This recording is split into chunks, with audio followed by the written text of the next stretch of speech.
السلام علیکم ورحمۃ اللہ وبرکاتہ الحمد للہ رب العالمین والعاقبۃ للمتقین والصلاة والسلام علی اشرف الانبیاء والمرسلین نبینا محمد وعلی آلہ وصحبہ ومن تبعہم بإحسان الی یوم الدین اما بعد اللہم انفعنا بما علمتنا وعلمنا ما ينفعنا وزدنا علما سبحانک لا علم لنا الا ما علمتنا انک انت العلیم الحکیم رب اشرح لی صدری ویسر لی امری واحلل عقدۃ من لسانی یفقهوا قولی اللہم ربنا زدنا علما اللہم ربنا زدنا علما اللہم ربنا زدنا علما آمین۔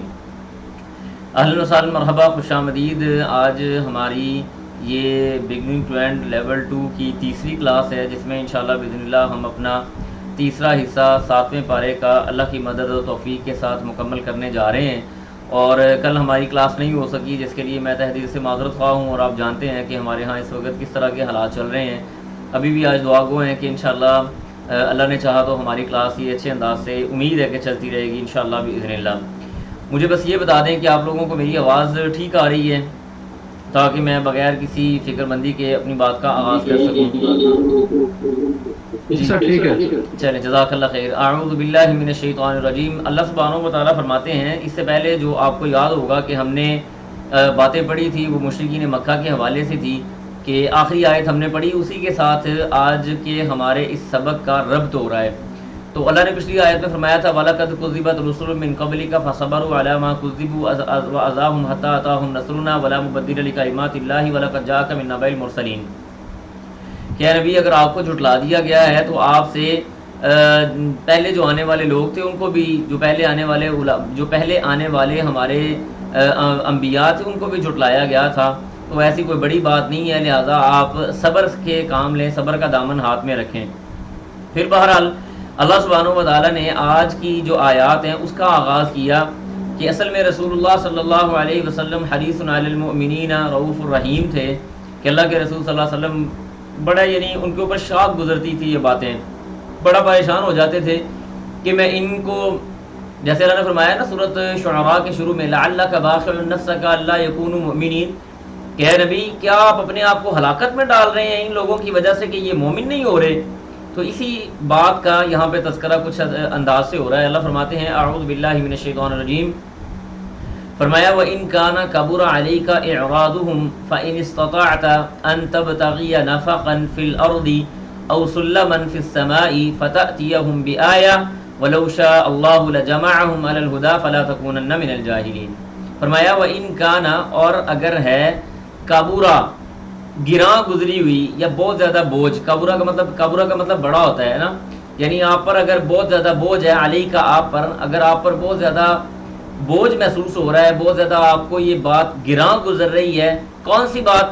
اعراضہم، ان کا اعراض کرنا، ان کا نظر انداز کرنا، یعنی آپ کو چھوڑ دینا، آپ حق اور سچ کے ساتھ آپ نبی بنا کے مبعوث کیے گئے ہیں، جو بات آپ بیان کرتے ہیں وہ یقیناً اللہ کی طرف سے ہے، آپ اس بات کو جانتے ہیں کہ یہ اللہ کی طرف سے حق اور سچ کلام ہے، اس کے باوجود آپ دیکھتے ہیں کہ یہ لوگ اعراض کر رہے ہیں، آپ کو چھوڑ کے سائڈ پہ ہو جاتے ہیں، اور یہ بات آپ کے اوپر اگر بہت زیادہ گراں، بہت زیادہ بوجھ بن کے گزر رہی ہے، فَإِنِ اسْتَطَعْتَ، اگر آپ طاقت رکھتے ہیں، أَن تَبْتَغِيَ، تو آپ تلاش کر لیں، نَفَقًا، ایک سرنگ یعنی ٹنل، کس میں؟ فی الارض، زمین کے اندر۔ اصل میں مسئلہ یہ تھا کہ آپ نے پچھلی آیات کے اندر پڑھا ہے کہ مشرکین مکہ بار بار کہہ رہے ہیں جی اوپر کوئی فرشتہ کیوں نہیں آ گیا، یہ کوئی کتاب ہمیں ایسی کیوں نہیں مل گئی جس کو ہم پکڑ سکیں، جس کو ہم چھو سکیں، اس کے اوپر مال کیوں نہیں نازل ہو گیا، اس کے اوپر خزانے کیوں نہیں نازل ہو گئے۔ تو یہ جو بار بار ان کی یہ باتیں تھیں نا، ان باتوں کی وجہ سے نبی علیہ الصلوۃ والسلام بعض اوقات یہ محسوس کرتے کہ اللہ تعالیٰ ان کے اوپر کوئی نہ کوئی حصی معجزہ لازمی طور پہ نازل کر دے تاکہ یہ اس کو دیکھ کے ایمان لے آئیں۔ تو اللہ نے فرمایا کہ اگر آپ کے اوپر یہ باتیں بڑی بوجھ محسوس ہوتی ہیں نا، تو ان تبتغی نفقا فی الارض، تو آپ زمین کے اندر ایک سرنگ لے لیں، او سلمن فی السماء، او یا سلمن سیڑھی، فی السماء آسمان میں، ٹھیک ہے جی، فی السماء آسمان میں، فتأتیہم، آئے ان کے پاس، فتأتیہم، تو آپ لے آئے ان کے پاس بھی آیتن، کوئی نشانی، یعنی زمین کے اندر سرنگ نکال کے آپ ان کو دکھا دیں، یا آسمان میں سیڑھی لگا کے اوپر چڑھ کے ان کو دکھا دیں، یہ پھر بھی ایمان نہیں لے کے آئیں گے۔ اس کے بعد اللہ فرماتے ہیں وَلَوْ شَاءَ اللہ، اگر چاہتا اللہ تعالیٰ لجمعہم تو ان کو جمع کر دیتا علی الہدی ہدایت پر، فلا تکونن پس آپ نہ ہو جائیں من الجاہلین جاہلوں میں سے، یعنی ایسے لوگوں میں سے آپ کو ہونے کی کوئی ضرورت نہیں ہے کہ جو لوگ یعنی خیر کے طالب نہیں ہیں۔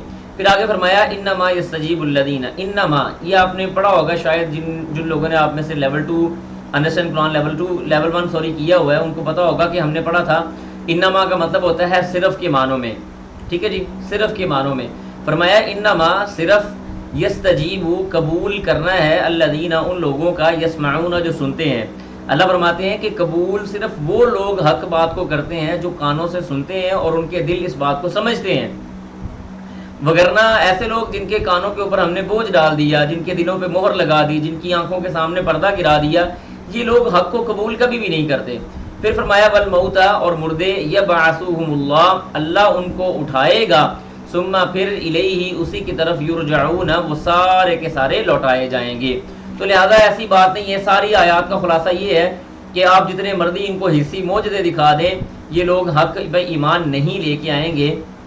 اس کے بعد آگے اللہ فرماتے ہیں وقالو اور انہوں نے کہا لولا کیوں نہیں نزل نازل کیا گیا علیہ اس پر آیت کوئی آیت من ربہ اس کے رب کی طرف سے، کوئی آیت کوئی نشانی اس پر کیوں نہیں نازل کی گئی۔ قل کہہ دیجئے ان اللہ بے شک اللہ تعالیٰ قادر وہ قادر ہے علی اس بات پر ان ینزل کہ وہ نازل کرے آیتن کوئی نشانی یا آیت، ولیکن اور لیکن اکثرہم ان کے اکثر لا یعلمون وہ نہیں جانتے۔ میں آپ کو ایک چھوٹی سی بات بتا دوں، شاید آپ کو سمجھ آ جائے انشاءاللہ باذن اللہ۔ اس حوالے سے اللہ سبحانہ و تعالیٰ نے جو ہمیں دنیا میں بھیجا ہے نا، ان امتحانات میں سے، ان ابتلاءات میں سے، ان آزمائشوں میں سے ایک آزمائش یہ بھی ہے کہ انسان کو اختیار دیا گیا کہ تم چاہو تو ایمان لے آؤ، چاہو تو نہ ایمان لے کے آؤ۔ اب ایمان لانا کیا تھا؟ بغیر دیکھے ماننا، اللہ کو بغیر دیکھے ماننا، یہ ایمان لانا تھا۔ اگر اللہ سبحانہ و تعالیٰ خود دنیا میں اتر آتے یا اللہ تعالیٰ کوئی ایسا معجزہ نازل کرتے جس کے بعد ایمان سے روح گردانی ناممکن تھی، ایمان کو چھوڑنا ناممکن تھا، تو یہ تو آزمائش ہونی نہیں تھی، یہ تو زبردستی ہو گیا۔ جیسے مثال کے طور پہ ایک بندہ کمرہ امتحان میں بیٹھا ہوا ہے، وہ پیپر دے رہا ہے، ممتحن آئے، ممتحن آ کے اس کے سامنے سوالوں کے جوابات کا ایک پرچہ رکھ دے کہ بیٹا جی ادھر سے نقل مارتے جاؤ اور ادھر کاپی کرتے جاؤ، ادھر سے کاپی کرو ادھر سے پیسٹ کرو، تمہارا پیپر حل ہو گیا۔ مجھے بتائیں ایسی کامیابی کا کوئی خوشی، کوئی اس کا کوئی فائدہ ہے؟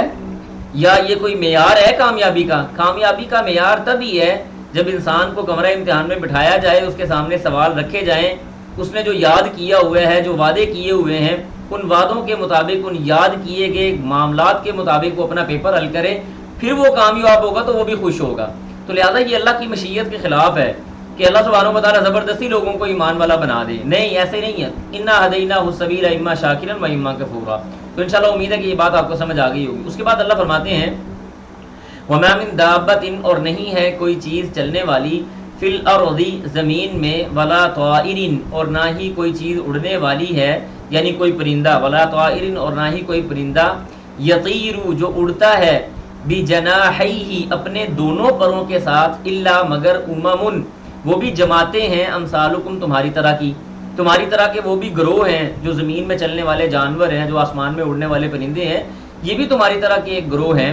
ما فرطنا ہم نے نہیں چھوڑا، فی الکتابی کتاب سے، کتاب میں، من شیء کسی بھی چیز کو، ثم پھر الی ربہم رب کی طرف، یحشرون وہ اکٹھے کیے جائیں گے۔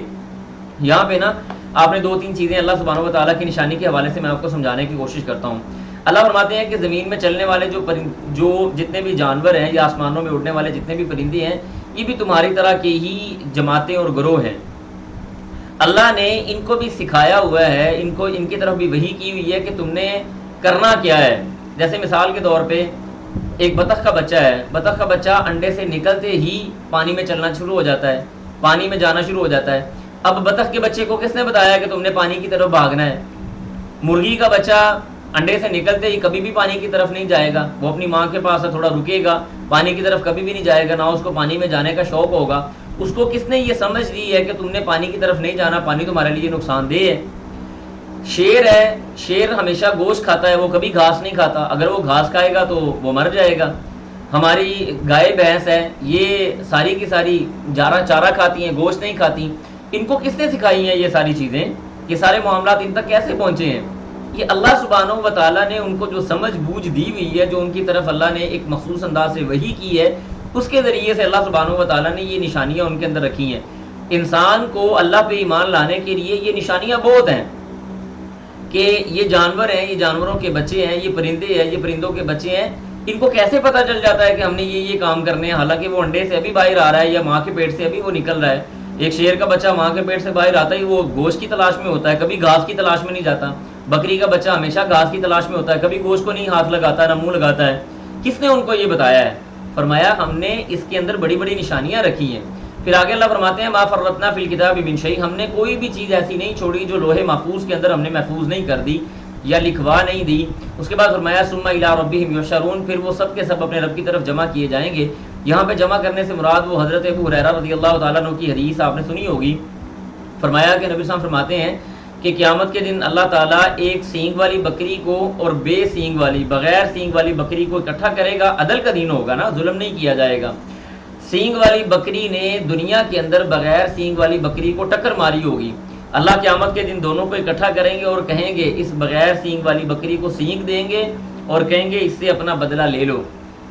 وہ بغیر سینگ والی بکری اپنا بدلہ قیامت کے دن اس سے لے گی اور اس کے بعد وہ ختم ہو جائے گی۔ تو لہٰذا جیسے قرآن میں دوسری جگہ پہ بھی آتا ہے، آپ نے پڑھا ہوگا انشاءاللہ، اللہ فرماتے ہیں وَإِذَا الْوُحُوشُ حُشِرَتْ، وحشی جانور اللہ کی طرف جمع کیے جائیں گے، اکٹھے کیے جائیں گے۔ تو یہ اللہ سبحانہ و تعالیٰ نے یہاں پہ اپنی موجودگی کی کچھ نشانیاں ذکر کی ہیں۔ اس کے بعد فرمایا والذین، اور وہ لوگ کذبوا جنہوں نے جھٹلا دیا بآیاتنا ہماری نشانیوں کو، سمن وہ گونگے ہیں، بکمن بہرے ہیں، فی الظلمات اندھیروں میں ہیں، من یشاء اللہ جس کو اللہ تعالیٰ چاہتا ہے، یضللہ وہ اس کو گمراہ رکھتا ہے، ومن یشاء اور جس کو چاہتا ہے، یجعلہ اس کو کر دیتا ہے، علی صراط مستقیم سیدھے راستے پر۔ اب یہاں پہ اس آیت سے ہم کوئی بھی یہ اندازہ نہ لگائیں کہ اگر اللہ تعالیٰ نے ہدایت دینی ہوئی تو ہمیں ہدایت مل جائے گی، تو اللہ تعالیٰ نے اگر نہیں ہدایت رکھی تو ہمیں ہدایت نہیں ملے گی۔ ایسی بات نہیں ہے، ہدایت اللہ سبحانہ و تعالیٰ کی بڑی نعمت ہے۔ یہ میری بات نوٹ کر لیجئے گا، آپ کو انشاءاللہ فائدہ ہوگا۔ اللہ سبحانہ و تعالیٰ اپنی کوئی بھی نعمت بغیر محنت کے، بغیر کوشش کے کبھی نہیں دیتا۔ اس کی میں آپ کو مثال دیتا ہوں۔ یہ جو نعمت اسلام ہے، یہ نعمت ہدایت ہے نا، اس کے لیے آپ کو تگودو کرنی پڑتی ہے۔ جیسے مثال کے طور پہ ابو جہل جو تھا، یا ابو لہب یا عتبہ شیبہ، اللہ کے رسول صلی اللہ علیہ وسلم کے ساتھ رہے تھے۔ نبی علیہ الصلوۃ والسلام کو صادق و امین کہتے تھے، کریم کہتے تھے، ابن کریم کہتے تھے، سارے اچھے اچھے نام دیتے تھے، امانت دار سمجھتے تھے، لیکن دلوں کے اندر میل تھا، لہذا اللہ تعالیٰ نے ان کے لیے ہدایت کے راستے بند کر دیے۔ انہوں نے ہدایت کی کوشش بھی نہیں کی، اللہ نے ہدایت کے راستے بند کر دیے، مسلمان نہیں ہوئے، کافر ہو کے مرے۔ لیکن ان کے مقابلے میں سلمان فارسی، فارس کے علاقے میں، ایران کے رہنے والے، فارس کے رہنے والے، وہ وہاں سے آپ نے پڑھا ہوگا سلمان فارسی، اگر آپ نے نہیں پڑھا تو پڑھ لیجئے گا۔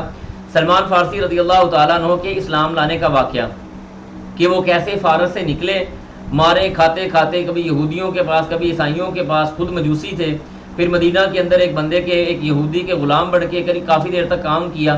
اس کے بعد نبی علیہ السلام کی مدینہ میں آمد ہوئی اور آپ علیہ الصلوۃ والسلام پہ ایمان لے کے سیدھے راستے پہ آ گئے اور صحابی رسول ہونے کا مرتبہ پایا۔ تو ہدایت کے لیے تگ و دو بڑی ضروری ہے۔ اگر آپ ہدایت کا منبع و محور آپ کے گھر کے اندر بھی موجود ہے اور آپ ہدایت کے لیے کوشش نہیں کر رہے، تو اس آیت کو آپ کو سمجھ آ جائے گی کہ من یشاء اللہ یضلل، اللہ جس کو چاہتا ہے گمراہ رکھتا ہے، اور گمراہ رکھتا کس کو ہے؟ جو ہدایت نہیں چاہتا۔ پھر فرمایا ومن یشاء یجعلہ الی صراط مستقیم، سلمان فارسی رضی اللہ تعالیٰ عنہ کا واقعہ دیکھ لیں کہ کس طرح سے وہ چلے، گھومتے گھماتے کہاں پہ آئے اور کس طرح سے آ کے وہ مسلمان اور مومن ہو گئے۔ تو اللہ نے جیسے نیچے آیت بھی دی ہوئی ہے کہ انا ہدیناہ السبیل اما شاکرا و اما کفورا، ہم نے بندے کے لیے دونوں راستے رکھے ہیں، وہ جیسے چاہے اختیار کر لے۔ اس کے بعد اللہ فرماتے ہیں قل کہہ دیجیے ارائیتکم، کیا تم دیکھو گے، ان اتاکم جب آ گیا تمہارے پاس، عذاب اللہ کا عذاب، او اتتکم الساعہ یا آ جائے تمہارے پاس قیامت، اغیر اللہ کیا اللہ کے علاوہ تدعون تم کسی کو پکارو گے، یعنی تمہارے پاس اچانک اللہ کا عذاب آ جائے یا قیامت تمہارے لیے قائم ہو جائے، کیا تم اللہ کے علاوہ کسی اور کو پکارو گے؟ ان کنتم صادقین، اگر تم سچے ہو، یعنی جواب دو، اگر تم سچے ہو کیا تم اللہ کے علاوہ کسی اور کو پکارو گے؟ ہرگز نہیں، ایسا نہیں ہے۔ بلکہ ایاہو خالصتاً اسی کو ہی تدعون تم پکارو گے، فیکشف وہ دور کر دے گا تم سے ما تدعون جس چیز کے لیے تم اس کو پکار رہے ہو، ما تدعون الیہ جس چیز کے لیے تم اس کو پکار رہے ہو وہ تمہاری تکلیف کو دور کر دے گا، انشاء اگر وہ چاہے، اگر اللہ چاہے گا تو وہ تمہاری تکلیف کو دور کر دے گا، وتنسونا اور تم بھول چکے ہوگے، تم بھول جاؤ گے ما تشرکون جن کے ساتھ تم شرک کرتے ہو۔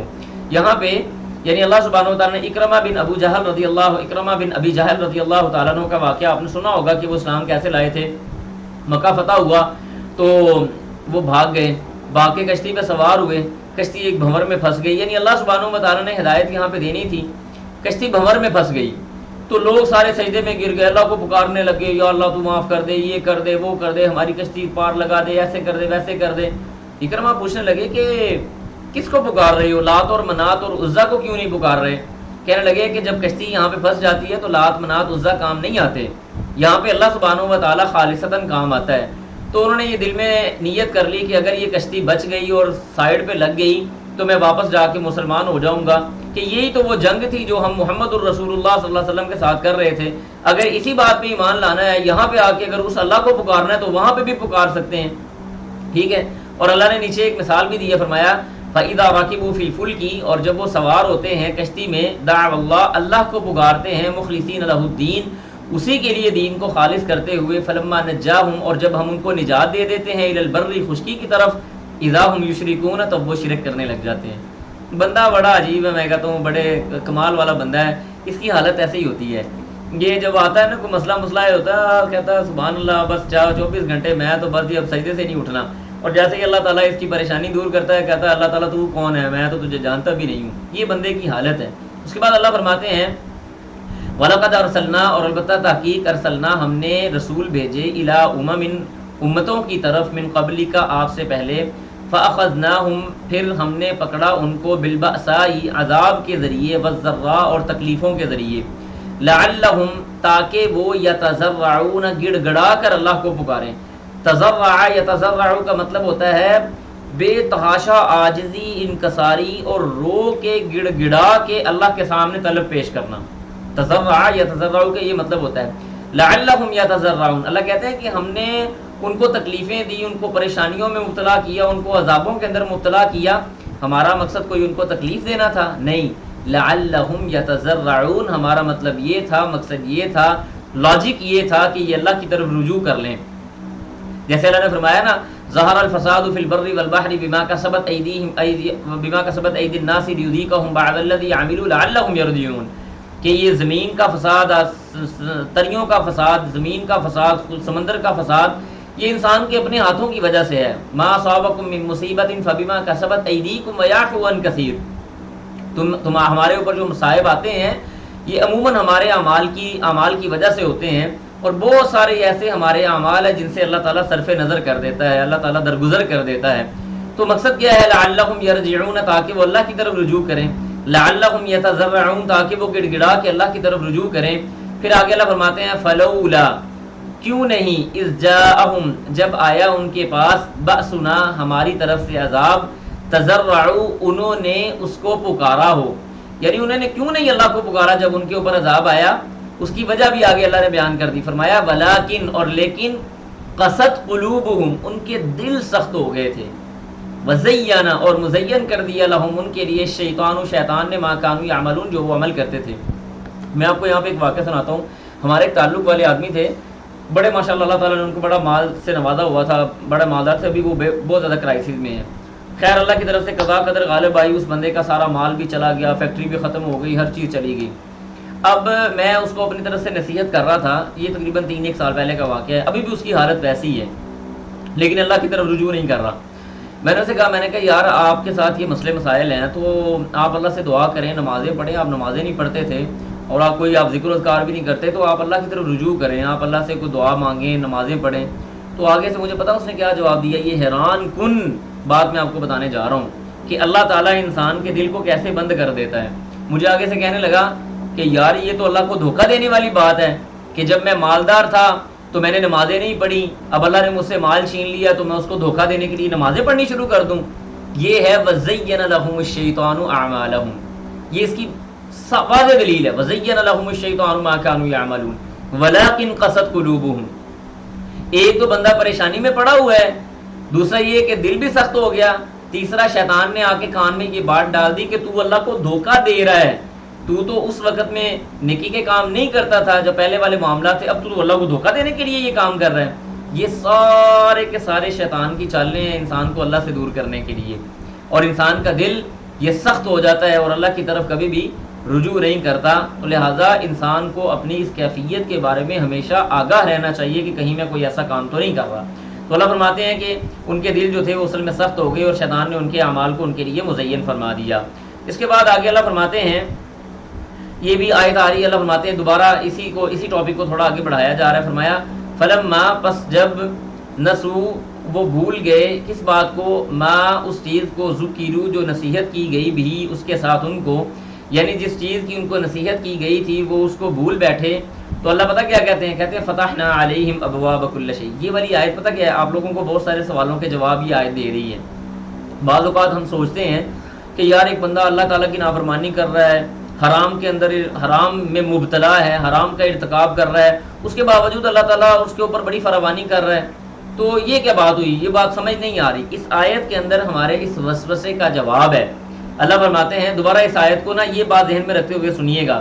اللہ فرماتے ہیں فلما نسو، پس جب نسو وہ بھول گئے یا اس نے بھلا دیا، ما ذکروا بہ جس چیز کی اس کو نصیحت کی گئی تھی، فتحنا علیہم ابواب کل شیء، اللہ کہتے ہیں ہم نے اس پر ہر چیز کے دروازے کھول دیے، حتیٰ یہاں تک کہ اذا فرحوا جب وہ خوش ہو گیا، بما اس چیز کے ساتھ، اوتو جو اس کو دی گئی تھی، اخذناہم ہم نے اس کو پکڑ لیا، بغتتن اچانک، فاذا ہم تب وہ ہو گیا، مبلسون مایوس.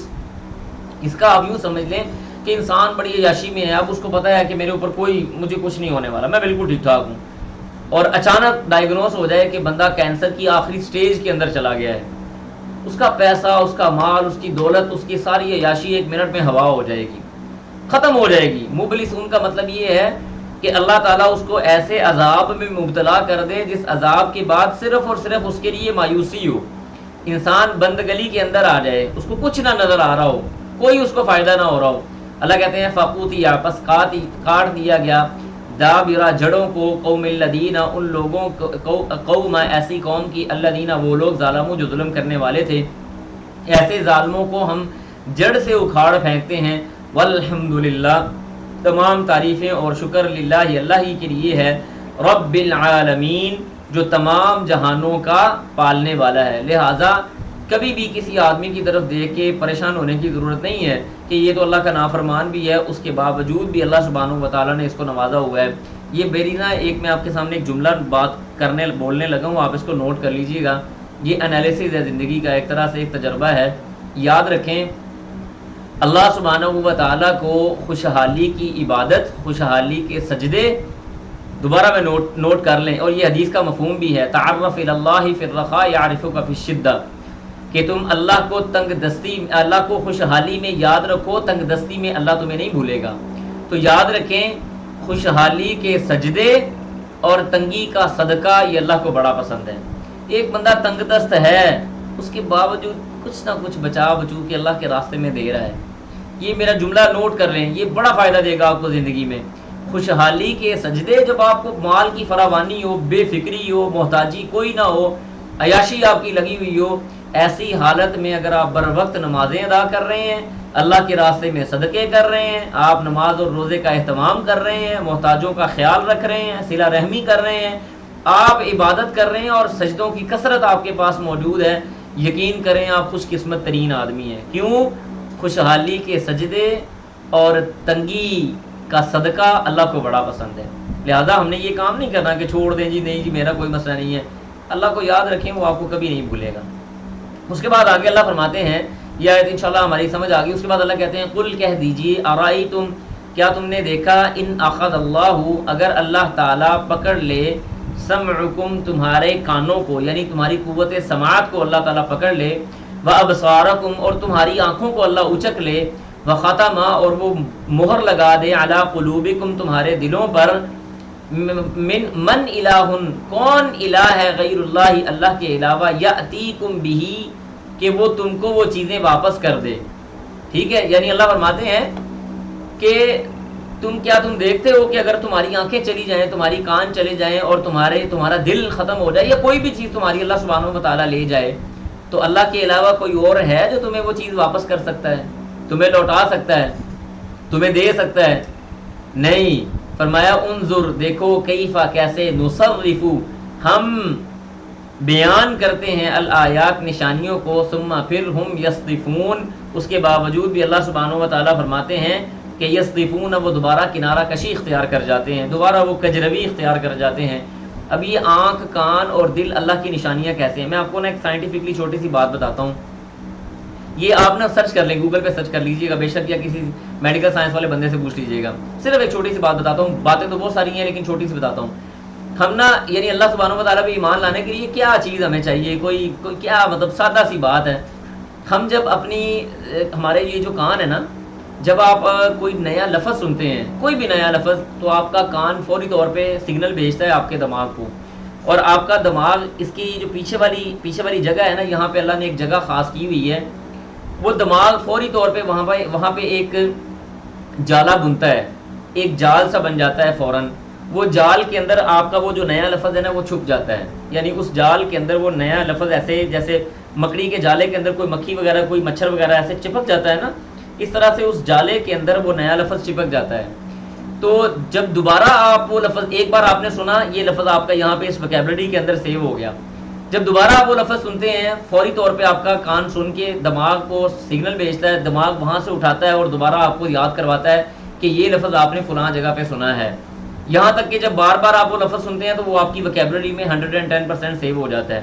انسان اپنی آنکھوں سے کوئی چیز دیکھتا ہے، آنکھیں دیکھتی ہیں، فوراً اس کا سگنل کریٹ کرتی ہیں اور دماغ کو بھیجتی ہیں. دماغ ہمیں یاد کرواتا ہے کہ یہ ٹیوب لائٹ ہے، یہ موبائل ہے، یہ فلاں عورت ہے، یہ فلاں مرد ہے، یہ چشمہ ہے، یہ وغیرہ وغیرہ. اس لیے اللہ نے فرمایا کہ ہم اپنی نشانیاں تمہارے سامنے کیسے رکھ کے بیٹھے ہوئے ہیں. دنیا کا سب سے بڑا جو کیمرہ ہے وہ بھی ہماری آنکھ کے اس میگا پکسل کے قریب ترین بھی نہیں آتا جو اللہ نے یہاں پہ فکس کیا ہوا ہے. پھر بھی بندے اللہ پہ ایمان نہیں لے کے آتے، پتہ نہیں اور کون سی دلیلیں چاہیے. مجھے یہ سمجھ نہیں آتی، کہتے خود بخود ہی سارا کچھ ہو گیا، حد ہو گئی یار آپ والی، ایسی چیزیں خود بخود کیسے بن جاتی ہیں؟ پھر اللہ کہتے ہیں قل، کہہ دیجیے، ارائیتکم، کیا تم نے دیکھا ہے، ان اتاکم، کہ آئے تمہارے پاس عذاب اللہ، کہ آ جائے تمہارے پاس عذاب اللہ، اللہ کا عذاب، بغتتاً، اچانک، او جہرتاً، یا جہری طور پہ یا ظاہری طور پہ، ہل یہلکو، نہیں وہ ہلاک کرتا، الا مگر القوم الظالمون، ظالم قوم کو. یعنی یہاں پہ اللہ نے نا عذاب کی 2 قسمیں ذکر کی ہیں، یہ نوٹ کر لیجئے. ایک اللہ کے عذاب کی قسم ہے بغتتاً، اس کو کہتے ہیں اچانک کسی قوم پہ عذاب آ جانا، اس کو پتہ ہی نہیں تھا. جیسے قوم نوح کے اوپر عذاب، قوم لوط کے اوپر عذاب آ گیا، قوم شعیب کے اوپر عذاب آ گیا، قوم صالح کے اوپر عذاب آ گیا. اچانک عذاب آیا، ان کو پتہ ہی نہیں تھا، اور اللہ نے ان کو فاخذتهم الصیحۃ بالحق. ٹھیک ہے جی، جیسے نے فرمایا ان کو چیخ نے پکڑا، وہ مر گئے. عذاب کی ایک قسم ہے بغتتاً، اچانک کسی قوم پہ عذاب آ جائے اور وہ قوم ہلاک کر دی جائے.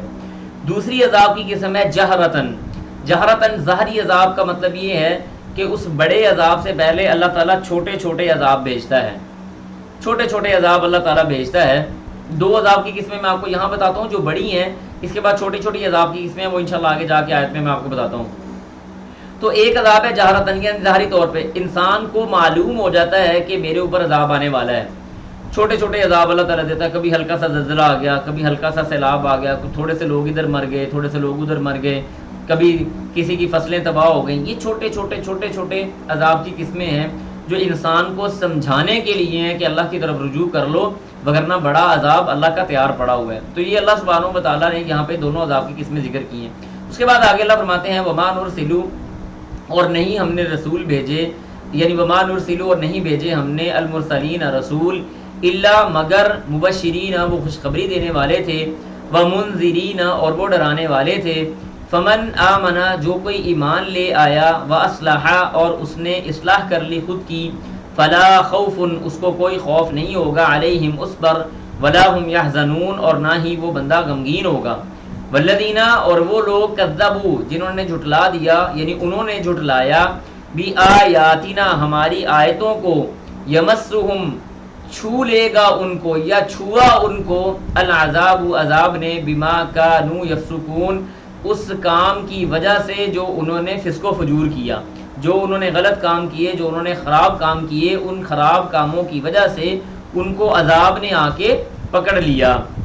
اس کی آپ سادہ سی مثال یوں سمجھ لیں کہ یعنی نبی علیہ الصلوۃ والسلام کی ابتعاث ہوئی، آپ علیہ الصلوۃ والسلام کی بعثت ہوئی، تو وہ لوگ صحابہ کرام جو اللہ کے رسول پہ ایمان لے آئے، انہوں نے اپنے نیک اعمال کیے، اللہ تعالیٰ نے ان کو جنتوں کا وارث بنا دیا۔ اور وہ لوگ جنہوں نے نبی علیہ الصلوۃ والسلام کی آیتوں کو جھٹلایا، اللہ سبحانہ و تعالیٰ نے ان کو عذاب میں مبتلا کر دیا۔ اور عذاب کیا تھا؟ وہ میدان بدر تھا، وہ میدان احد تھا، وہ میدان خندق تھا، وہ دیگر غزوات تھے، ان کے ذریعے اللہ نے دنیا میں عذاب دیا، اور آخرت میں تو ویسے ہی ہمیشگی کا عذاب ہے۔ اس کے بعد ان آیات کے اندر نا اللہ سبحانہ و تعالیٰ نے نا عقیدے کی بہت بڑی اصلاح کی ہے ہمارے ہاں جیسے مختلف قسم کے عقائد آج کل وجود میں ہیں اور ہم مختلف قسم کی باتیں کرتے ہیں، اللہ نے ان سارے عقائد کی یہاں پہ نفی کی ہے۔ فرمایا قل کہہ دیجئے، لا اقول نہیں میں کہتا، لکم تمہارے لیے، عندی میرے پاس ہے، خزائن اللہ اللہ کے خزانے۔ میں تمہیں یہ بات نہیں کرتا کہ میرے پاس اللہ کے خزانے موجود ہیں، یعنی میں تمہیں یہ لالچ نہیں دے رہا کہ تم اگر میرے اوپر ایمان لے آؤ گے تو میرے ہاتھ میں اللہ کے خزانے موجود ہیں، میں سارے کے سارے تمہیں نکال کے دے دوں گا، ایسی کوئی بات نہیں ہے۔ یا تم اگر مجھ سے کسی حصی معجزے کی طلب کرتے ہو تو میرے ہاتھ میں نہیں ہے کہ میں چٹکی بجاؤں اور تمہارے سامنے معجزہ واضح کر دوں، ایسی بات نہیں ہے۔ فرمایا قل لا اقول لکم عندی خزائن اللہ، میں یہ نہیں کہتا کہ میرے پاس اللہ کے خزانے موجود ہیں، ولا اعلم الغیب، اور نہ ہی میں غیب کی باتیں جانتا ہوں، ولا اقول، اور نہیں میں کہتا، لکم تمہارے لیے، انی ملک، کہ میں کوئی فرشتہ ہوں۔ یعنی نبی علیہ الصلوۃ والسلام کو اللہ سبحانہ و تعالیٰ نے حلال اور حرام کا یہ نہیں بنا کے بھیجا تھا کہ آپ اپنی مرضی سے حلال کر لیں یا حرام کر لیں، وہ اللہ کے پاس ہے۔ نبی علیہ الصلوۃ والسلام کو علم غیب نہیں دیا ہوا تھا، وہ اللہ کے پاس ہے۔ نبی علیہ الصلوۃ والسلام کو باقاعدہ اللہ سبحانہ و تعالیٰ نے پیدائش کے ذریعے پیدا فرمایا، آپ کی ابتعاث کی، آپ کو اللہ تعالیٰ نے کسی اور مخلوق میں سے پیدا نہیں کیا بلکہ انسانوں میں سے پیدا کیا۔ پھر اس کے بعد فرمایا ان اتبع، ہاں تمہارے اور میرے درمیان میں فرق ہے، انبیاء کے درمیان اور عام لوگوں کے درمیان دو باتیں ہوتی ہیں۔ پہلی بات یہ کہ انبیاء اور انسانوں، دیگر جو عام انسان ہیں، ان کے درمیان ایک بات کامن ہوتی ہے کہ وہ دونوں بشر ہیں، دونوں کھانے کھاتے ہیں، دونوں کو غائب کا علم نہیں ہے، دونوں کے پاس اللہ کے خزانے نہیں ہیں، دونوں ہی مختار نہیں ہیں کسی بھی چیز کے اوپر، نہ نفع کے اوپر نہ نقصان کے اوپر۔ یہ کامن چیزیں ہیں نبی اور عام امتیوں کے درمیان۔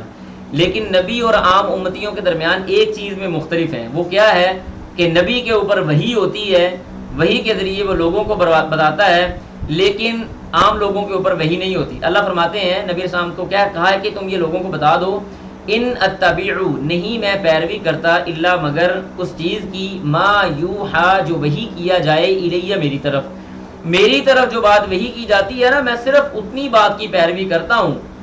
جیسے اللہ نے فرمایا قرآن مجید میں، وما ينطق عن الهوى ان هو الا وحی یوحا، محمد صلی اللہ علیہ وسلم ان کو کہہ دیں کہ میں اپنی نفس کی پیروی نہیں کرتا، بلکہ جب تک اللہ کی وحی نازل نہیں ہوتی میں اپنے منہ سے کوئی کلمہ نہیں ادا کرتا جو شریعت کے معاملے کے اندر ہو۔ شریعت سازی وہ ساری کی ساری اللہ کی وحی کے ساتھ ہوئی ہے، چاہے وہ وحی مطلوع تھی یعنی قرآن کے ذریعے تھی، یا وہ وحی غیر مطلوع تھی یعنی نبی علیہ السلام کی حدیث کے ذریعے تھی، لیکن شریعت سازی نبی علیہ الصلوۃ والسلام کے ذریعے اللہ سبحانہ و تعالیٰ نے فرمائی ہے۔ فرمایا کل کہہ دیجئے، هل يستوي الاعمى والبصیر، دیکھنے والا اور اندھا برابر ہو سکتا ہے؟ افلا تتفکرون، تمہیں عقل نہیں ہے کوئی، تم غور و فکر کیوں نہیں کرتے؟ وانذر، اور ڈرا دیجئے، بہی، وانذر، اور ڈرائیے، بہی، اس قرآن کے ذریعے، اس قرآن کے ساتھ، الذین، ان لوگوں کو، یخافون، جو ڈرتے ہیں، ان یحشروا، کہ وہ جمع کیے جائیں گے، الی ربہم، اپنے رب کی طرف، یعنی اہل ایمان کو قرآن کے ذریعے ڈرائیں، ان کو بتائیں۔ اور قرآن مجید انسان کے لیے سب سے بڑی ہدایت ہے، خوشخبری کے اعتبار سے اور ڈرانے کے اعتبار سے۔ لیس لہم، نہیں ہے ان پر، من دونہ، اس کے علاوہ، یعنی ان کو پتہ ہے کہ اللہ کے علاوہ کوئی نہیں ہے، ولی، کارساز، ولا شفیع، اور نہ ہی کوئی سفارشی ہے، لعلہم، شاید کہ وہ، یتقون، متقی اور پرہیزگار بن جائیں۔ فرمایا کہ اہل ایمان، یعنی اہل ایمان کی نشانی ہے کہ وہ جانتے ہیں قیامت کے دن اللہ سبحانہ و تعالیٰ کے علاوہ کوئی ان کو بچا نہیں سکے گا، اور اللہ کی اجازت کے بغیر کوئی سفارش بھی کام نہیں آئے گی۔ من ذا الذی یشفع عندہ الا باذنہ، کس کی ہمت ہے کہ اللہ کی اجازت کے بغیر وہ سفارش کر لے۔ نبی علیہ الصلوۃ والسلام بھی اللہ کے سامنے گڑ گڑائیں گے، آہو بکا کریں گے، اور ایسے کلمات کے ساتھ اللہ کی تعریف کریں گے جیسی کلمات نبی صلی اللہ علیہ وسلم نے فرمایا مجھے ابھی نہیں پتا، اللہ مجھے وہ قیامت کے دن سکھلائے گا۔ پھر اللہ سبحانہ و تعالیٰ کہیں گے محمد صلی اللہ علیہ وسلم ارفع رأسک اشفع تشفع، اپنا سر بلند کیجئے، سوال کیجئے، سفارش کیجئے، آپ کی سفارش مانی جائے گی۔ تو اللہ کی اجازت کے بغیر کوئی بھی انسان سفارش نہیں کرے گا۔ اس کے بعد آگے اللہ فرماتے ہیں ان آیات کا اور اس کے بعد آنے والی آیات کا میں آپ کو خلاصہ بتا دیتا ہوں، ایک جنرل اوور ویو دے دیتا ہوں تاکہ آپ کو آیت سمجھنی آسان ہو۔ اصل میں آپ کو پتہ ہے کہ نبی علیہ الصلوۃ والسلام کے اوپر ایمان لانے والے جو لوگ تھے وہ کمزور لوگ تھے، صہیب رومی جیسے، سلمان فارسی، یہ خیر مدینہ میں جا کے مسلمان ہوئے، بلال حبشی جیسے، زید بن حارث جیسے، عبداللہ بن مسعود جیسے، عمار بن یاسر جیسے اور آل یاسر جیسے، یہ کمزور لوگ تھے، ناتواں لوگ تھے، اور مشرکین مکہ کے مقابلے میں یہ بہت زیادہ غربا قسم کے لوگ تھے۔ اب نبی علیہ الصلوۃ والسلام کی مجلس میں جب یہ لوگ بیٹھے ہوتے، نبی علیہ الصلوۃ والسلام کی مجلس میں جب یہ لوگ بیٹھے ہوتے تو مشرکین مکہ کہتے آپ ان کو اٹھائیں گے تو پھر ہم آپ کی بات سنتے ہیں، ان لوگوں کی موجودگی میں ہم نہیں بیٹھتے، یہ چھوٹے لوگ، یہ کمین لوگ، جیسے ہمارے ہاں بھی آج کل پایا جاتا ہے نا، چودھری بندے ہیں جی ہم، یہ کمی لوگ پتہ نہیں کہاں سے اٹھ کے آ گئے۔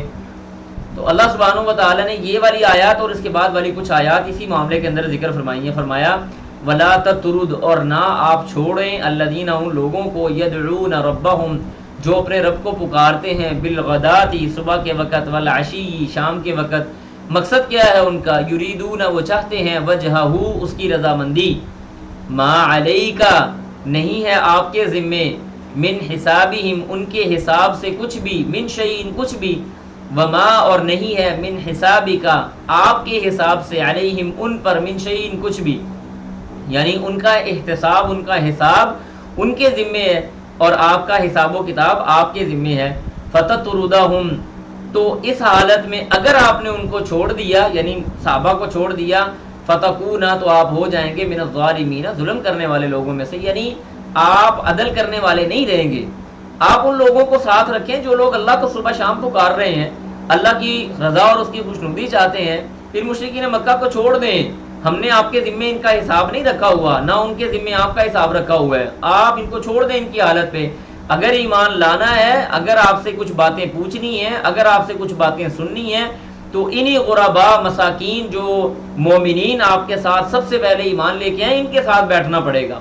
پھر اس کے بعد اللہ کہتے ہیں وَكَذَلِكَ، اور اسی طرح فتننا، ہم نے آزمائش میں مبتلا کر دیا، بعضهم، ان کے بعض کو، ببعض، بعض کے ساتھ، لیقولوا، کہ وہ البتہ وہ کہتے ہیں، اہؤلائی، کیا یہ ہیں وہ لوگ، من اللہ علیہم، جن پر اللہ نے احسان کیا، من بیننا، ہمارے درمیان، الیس اللہ، کیا نہیں ہے اللہ تعالیٰ، باعلم، جاننے والا، بالشاکرین، شکر کرنے والوں کو، یعنی یہ بطور طنز اللہ کہتے ہیں ہم نے ان کو ایک عذاب میں مبتلا کیا۔ وہ عذاب پتہ کیا، یہاں پہ ایک پوائنٹ نوٹ کر لیں، عذاب کیا تھا کہ غربا اور مساکین جو صحابہ تھے نا، ان پہ طنز کرنا، ان پہ تنقید کرنا، ان کا مذاق اڑانا۔ وہ مذاق پتہ کیا ہے، اہؤلائی من اللہ علینا، اچھا یہ وہ لوگ ہیں جن پر اللہ نے احسان کیا، اللہ تعالیٰ نہیں جانتا شکر کرنے والوں کو، یعنی ہمارے درمیان اللہ کو یہی لوگ ملے تھے جن کو مسلمان کرنا تھا۔ یہ حقارت تھی، اور ہمارے لیے یہاں پہ سمجھنے والی بات کیا ہے کہ کبھی کسی بندے کو حقارت کے ساتھ کچھ نہ کہیں، اچھا یہ بندہ ہے جس کو اللہ نے کچھ دینا تھا، یعنی جیسے ہمارے ہاں کچھ رشتہ داروں کے اندر بعض غریب رشتہ دار ہوتے ہیں، ان کا کوئی بچہ بڑا ہو کے پڑھ جاتا ہے، لکھ جاتا ہے، تھوڑا مالدار ہو جاتا ہے، تھوڑا سٹیٹس والا ہو جاتا ہے، تو باقی جو رشتہ دار ہیں وہ اس کو کہتے ہیں لو یہ جناب آ گیا، پتہ نہیں اب یہ ہمارے ساتھ باتیں کرے گا، اور جانتے ہیں جی ہم تم کتنے پانی میں ہو، جانتے ہیں ہم تم کس چیز میں ہو۔ لکھیں رسول اللہ صلی اللہ علیہ وسلم سے نے یہ تکبر کی سب سے بدترین قسم ہے۔ نبی علیہ السلام نے صحابہ کو بتایا، یعنی تکبر کے حوالے سے بتایا، تو صحابہ میں سے بعض صحابہ کہنے لگے نبی علیہ السلام سے کہ انسان چاہتا ہے کہ اس کا کپڑا اچھا ہو، اس کا جوتا اچھا ہو۔ نبی علیہ السلام نے فرمایا ان اللہ جمیل و یحب الجمال، اللہ خوبصورت ہے، خوبصورتی کو پسند کرتا ہے۔ تکبر یہ نہیں ہے کہ انسان اچھا کپڑا پہنے اور اچھا کپڑا یعنی اچھا جوتا پہنے، تکبر یہ ہے الکبر بطر الحق وغمط الناس، تکبر یہ ہے کہ آپ حق بات کو جھٹلائیں اور لوگوں کو حقیر سمجھیں۔ یہ مشرکین مکہ کے اندر یہ کبر تھا۔ اولاً تو انہوں نے حق جھٹلایا جو رسول اللہ صلی اللہ علیہ وسلم کی زبانی ان کو دیا گیا، دوسرا انہوں نے ان مسلمانوں کو جو کمزور تھے ان کو حقیر سمجھا۔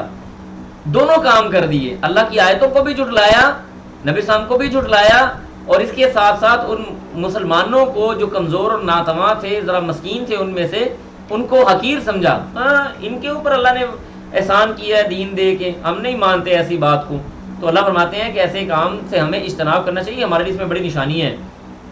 اس کے بعد آگے اللہ فرماتے ہیں وَإِذَا جَاءَكَ، اور جب آ گیا آپ کے پاس، الَّذِينَ وَإِذَا جَاءَكَ، اور جب آئیں اور جب آ جائیں آپ کے پاس وہ لوگ، یؤمنون جو ایمان والے ہیں، بِآیاتنا ہماری آیتوں پر ایمان لانے والے ہیں، فَقُلْ سَلَامٌ عَلَيْكُمْ، فَقُلْ پس کہہ دیجئے، سَلَامٌ عَلَيْكُمْ تم پر سلامتی ہو۔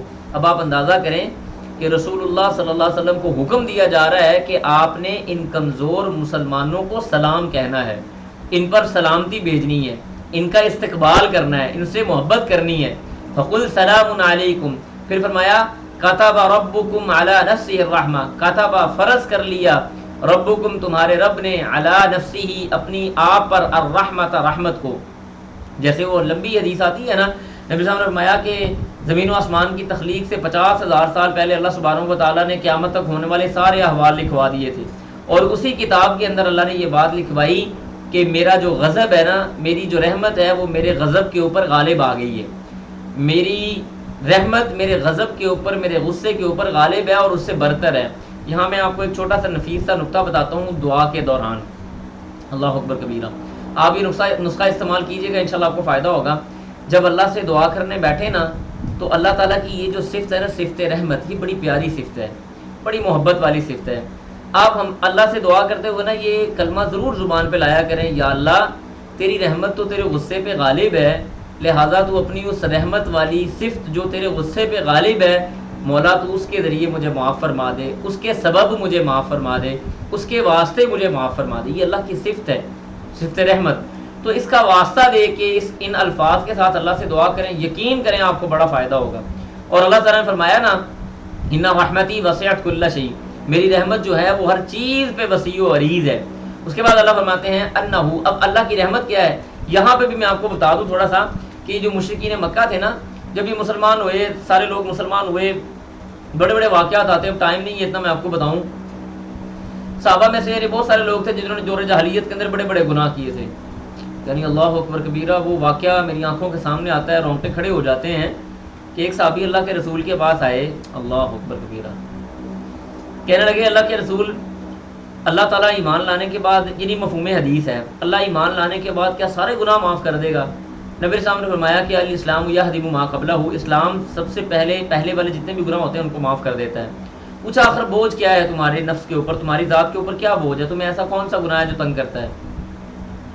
صحابی رسول کہنے لگے اللہ اکبر، کہتے ہیں اللہ کے رسول صلی اللہ علیہ وسلم، مجھے اللہ نے ایک بیٹی دی، بڑی وہ پیاری بیٹی تھی، میں اس کو پیدا ہوتے ہی زندہ درگور نہیں کر سکا، تھوڑی بڑی ہو گئی، تھوڑی جب بڑی ہو گئی نا تو میں اس کو لے کے گیا، میں لوگوں سے چھپتا پھرتا تھا کہ بیٹی اللہ نے مجھے دی ہے، پریشان تھا میں بڑا، میں اپنی اس بیٹی کو باہر لے کے گیا ایک یعنی اجاڑ کے اندر، بیابان کے اندر، کہ میں اس کو دفن کر کے آؤں، اور میری بیٹی میرے ساتھ کھیل رہی تھی، وہ یہ سمجھ رہی تھی میرا باپ مجھے گھر سے باہر لے کے جا رہا ہے میرے ساتھ کھیلنے کے لیے۔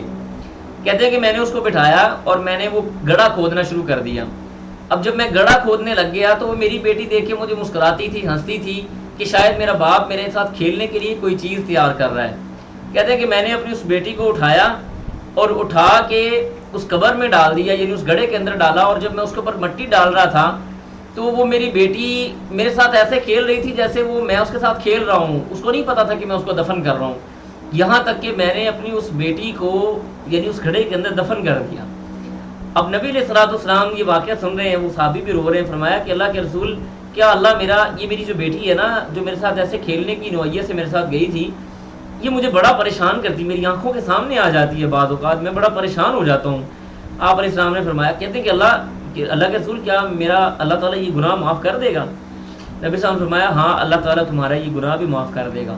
تو مشرکین مکہ بعض اوقات ان مومنوں کو، یہ جو مومن مسلمان ہوئے تھے، یعنی یہ جو کمزور صحابہ کرام، ان کو کبھی کبھی یہ باتیں کر کے تنگ کرتے تھے کہ تم بڑے اب نیک بنے پھرتے ہو، تمہارے تو بڑے بڑے معاملات ہیں، تم نے یہ گناہ کیے ہیں. ان کو شرم دلاتے تھے، عار دلاتے تھے، تنگ کرتے تھے. تو اللہ سبحانہ و تعالیٰ نے ان آیات کے ذریعے ان مومنوں کو سمجھایا ہے کہ تمہیں پریشان ہونے کی ضرورت نہیں ہے. اگر تم اسلام لے آئے ہو نا تو اللہ نے اپنے اوپر رحمت کو فرض کر لیا ہوا ہے، اللہ تمہارے گناہوں کو معاف کرنے پہ قادر ہے. پھر آگے اللہ نے فرمایا انہو، یہ کہ من عامل، جس نے عمل کیا، منکم، تم میں سے، سوءن، کوئی برا عمل، بجہالت، ان جہالت کی حالت میں، یعنی اسلام سے پہلے اس نے کوئی برا عمل کر لیا تھا، ثم تاب، پھر اس نے رجوع کیا، من بعد ہی، اس کے بعد، واصلح، اور اس نے اپنی اصلاح کر لی، فانہ، تو بے شک وہ، تو اللہ سبحانہ و تعالیٰ وہ بڑا غفور الرحیم ہے، معاف کرنے والا ہے، رحم کرنے والا ہے. پھر آگے اللہ فرماتے ہیں وَكَذَلِكَ، اور اسی طرح سے، نفصل، ہم نے تفصیل سے بیان کی، الآیات، اپنی نشانیاں، وَلِتَسْتَبِینَ، اور ہم نے واضح کر دیا، اور یعنی یہ آیتیں ہم نے بیان کی اللہ کہتے ہیں وَلِتَسْتَبِینَ، تاکہ ظاہر ہو جائے، سبیل المجرمین، مجرموں کا راستہ، مجرموں کا راستہ واضح ہو جائے. یہ آیتیں ہم نے بڑی کھول کے بیان کی ہیں کہ وہ مشرکین مکہ کی حالت کیا تھی، ان لوگوں کی حالت کیا تھی، تمہاری حالت کیا ہے. یہ آیتیں بیان کرنے کا مقصد یہ ہے کہ وہ لوگ جو مجرم ہوتے ہیں ان کا راستہ اللہ واضح کر دے. اس کے بعد فرمایا قل، کہہ دیجئے، انی، بے شک میں، نہیتو، مجھے منع کیا گیا ہے، ان اعبدا، کہ میں عبادت کروں، الذین، ان لوگوں کی، تدعون، جن کو تم پکارتے ہو، من دون اللہ، اللہ کے علاوہ. قل، کہہ دیجئے، لا اتبع، میں نہیں پیروی کرتا، اہواءکم، تمہاری خواہشوں کی. یعنی مشرکین مکہ نے اللہ کے رسول کو آ کے کہا تھا نا کہ ایک سال آپ ہمارے بتوں کی عبادت کر لیں، ایک سال ہم آپ کے معبود کی عبادت کر لیں گے. ایسی بہت ساری آفریں انہوں نے دی. اللہ نے سورۃ الکافرون بھی نازل کی اور یہ والی آیات بھی نازل کی کہ نبی علیہ السلام سے ان کو کہہ دیجئے کہ میں ان کی عبادت کبھی نہیں کروں گا جن کی تم عبادت کر رہے ہو، اور نہ ہی میں تمہاری خواہشات کے مطابق چلنے والا ہوں. قد، تحقیق، ضللت اذن، میں اس وقت گمراہ ہو جاؤں گا. یعنی اگر میں نے تمہارے معبودوں کی عبادت کی یا میں نے تمہاری خواہشات کی پیروی کی تو میں اس وقت گمراہی میں چلا جاؤں گا. وما انا من المہتدین، اور میں ہدایت پانے والوں میں سے نہیں ہوں گا. وما انا، اور نہیں ہوں گا میں، من المہتدین، ہدایت پانے والے لوگوں میں سے. اس کے بعد فرمایا قل، کہہ دیجئے، انی، بے شک میں، علی بینۃ، واضح دلیل پر ہوں. کون سی دلیل؟ وہ قرآن کی صورت میں ہے، وہ اللہ کی وحی کی صورت میں ہے، اور وہ دلیل آئی کس طرف سے ہے؟ من ربی، میرے رب کی طرف سے. وَكَذَّبْتُمْ، اور تم جھٹلاتے ہو، بھی، اس کو، یعنی تم اس وحی کو جھٹلانے والے ہو اور میں اس وحی کے اوپر کاربند ہوں، میں اس کے اوپر جمع ہوا ہوں. ما عندی، نہیں ہے میرے پاس، ما، جس چیز کے بارے میں، تستعجلون، تم جلدی کرتے ہو، بھی، اس کے ساتھ. یعنی مشرکین مکہ بار بار کہتے تھے نا، اچھا اگر تم اتنے سچے ہو تو لے آؤ، اللہ کا عذاب لے آؤ ہمارے اوپر، اسے کہہ دو ہمیں مار دے، فلاں کام کر دے، فلاں کام کر دے. تو نبی علیہ السلام نے فرمایا اللہ نے جو مجھے حکم دیا ہے میں اس پہ کاربند ہوں، تم اس کو جھٹلاتے ہو، جس چیز کا تم مجھ سے تقاضا کر رہے ہو میں اس کو تمہارے لیے جلدی جلدی نہیں کر سکتا. کیوں نہیں کر سکتا؟ ان الحکم الا للہ، حکم تو صرف اور صرف اللہ سبحانہ و تعالیٰ کا ہے، اللہ ہی کا حکم ہے. یقص، وہ بیان کرتا ہے، الحق، کا حق کو، وہو، اور وہ ہے، خیر الفاصلین، بہترین فیصلہ کرنے والا.